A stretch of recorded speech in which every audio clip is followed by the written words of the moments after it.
Sa ating lahat, mga ka-truth seeker, blessed day. Welcome po sa Unlearn Error, Spread the Truth. This program has two purposes. That we may unlearn Arminianism humanistic views, and that we may spread unpopular but biblical apostolic doctrines. Soteriology po tayo, Faith Saves is an Error.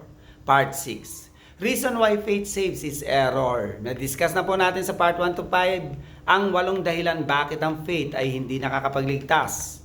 Faith saves is an error for number 9 reason. Sa mga itinalagan na sa eternal life, hindi pa tayo sinisilang from eternity.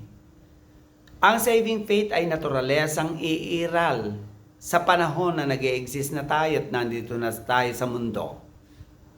Ang kaligtasan po kasi ay ganito.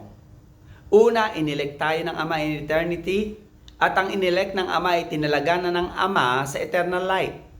At ang mga itinalaga ng Ama sa eternal life ay mananampalataya. So, Acts 13:48, as many as were ordained, appointed, chosen, ordained, itinalaga na ng Ama to eternal life. Believe. Pangalawa, ang inelect ng Ama ay justified ng Ama in eternity through the promised redemption of the Son, na siya ay magbububo ng dugo sa ikapagpapatawad ng mga kasalanan at mamamatay at ito ay pangako ni Jesus sa Ama. At ito ang dahilan upang ang mga elect ay ma-justified o maging blameless, hindi pa inilalalang. Pangatlo, i-regenerate ng Holy Spirit ang mga inelect ng Ama at i-redeem ng anak. Yung mga inelect ng Ama at niredeem ng anak ay i-regenerate ng Holy Spirit. Sa regeneration na ito ay pag-iisahin ng Holy Spirit ang kaluluwa ng elect kay Jesus. At ang pag-iisa na ito ay dadaloy sa Espiritu natin ng eternal life. At life ni Jesus, righteousness, graces at karakter ni Jesus, pati na ang faith ni Jesus. Meaning ang kaligtasan natin na hindi nakasalalay sa faith natin. Ito ay nakabase totally, wholly, completely, absolutely sa electing love ng Ama, sa redeeming grace ng anak, at sa regenerating power ng Holy Spirit. Pagkatapos ng tatlong whole process ng salvation ng kaluluwa natin, saka lamang dadaloy ang saving faith sa atin.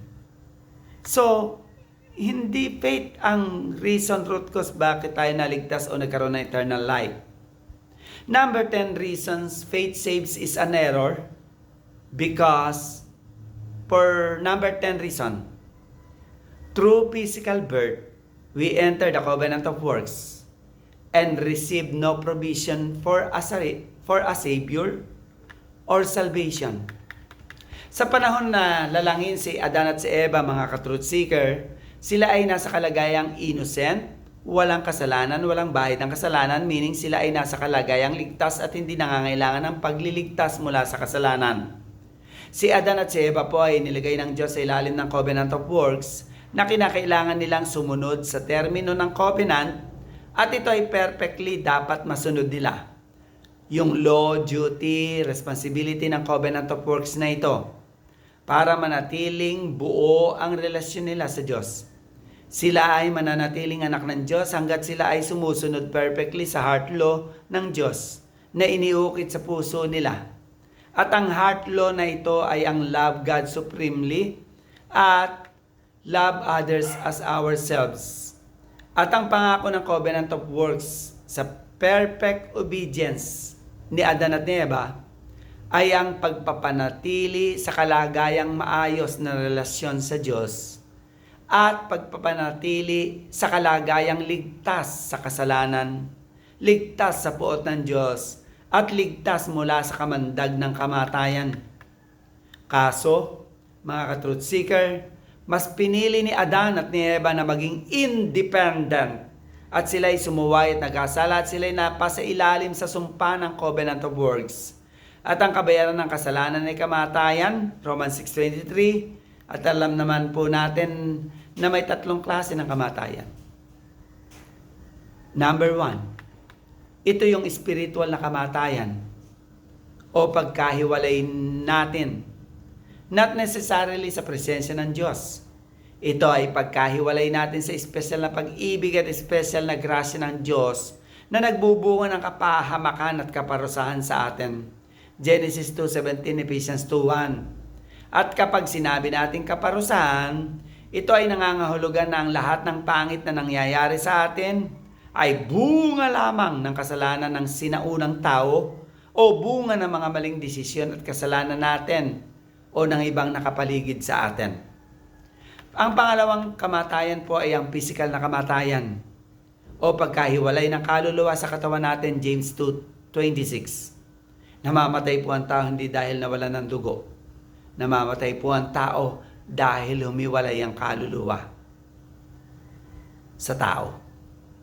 Eternal na kamatayan, number 3 po. Ito po ay walang hanggang pagkahiwalay, not necessarily sa presensya ng Diyos. Ito ay pangwalang hanggang pagkahiwalay natin sa espesyal na pag-ibig at espesyal na grasya ng Diyos na nagbubunga ng kapahamakan, kaparusahan sa impyerno. Revelation 20:14-15, Revelation 21:8, 2 Thessalonians 1:9. At kapag sinabi natin kaparusahan, mga kapatid, ito ay nangangahulugan na ang lahat ng pangit na nangyayari sa atin, pati na ang impyerno na nakalaan sa masasama, ay bunga lamang ng kasalanan ng sinaunang tao o bunga lamang ng mga maling desisyon, kasalanan natin o ng ibang nakapaligid sa atin.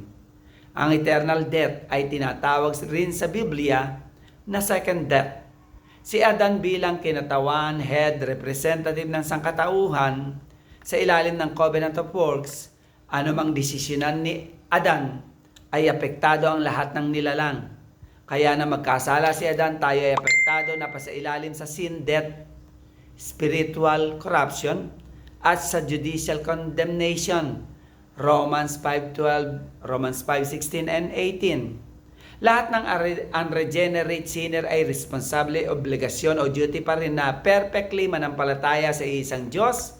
Mahalin ang Diyos ng higit sa lahat, mahalin ang kapwa gaya ng pagmamahal niya sa kanyang sarili, magsisi sa kanyang mga kasalanan. Kaya lang, kahit pa perfectly makasunod tayo sa heart law, pati na ang 4 na obligasyon na nabanggit natin, wala itong kapangyarihan na mailigtas tayo dahil tayo ay nasa kalagayang contaminated slave ng sin, self, ni Satan at ng sistema ng mundo. Ang faith na umiiral sa mga nasa ilalim ng Covenant of Works ay natural faith lamang. Kaya kailangan natin ng saving faith through regenerating power of the Holy Spirit. Relevance challenge po ng ating pinag-uusapan. Kailangan po nating maunawaan na sa physical birth natin ay walang maliligtas hanggat nasa ilalim tayo ng Covenant of Works. Dahil ang Covenant of Works po ay nangangailangan ng ating perfect obedience.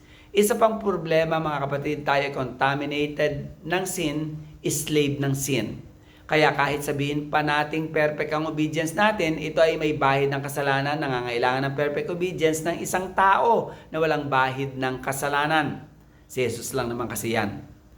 Kaya napakahalaga na tayo ay makaranas muna ng spiritual birth para tayo ay mas pasa ilalim ng Covenant of Grace o Gospel of Salvation. At para tayo ay maligtas, mga ka-truth seeker.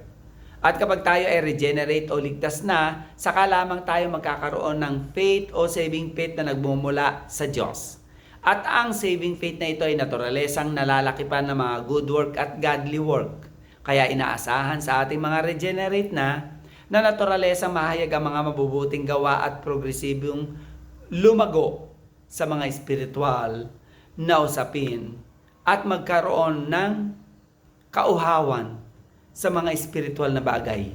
Summary statement, mga ka-truth seeker, under the Covenant of Works, no flesh shall be saved. To unlearn error, spread the truth. You may connect with us, like, follow, watch, and subscribe.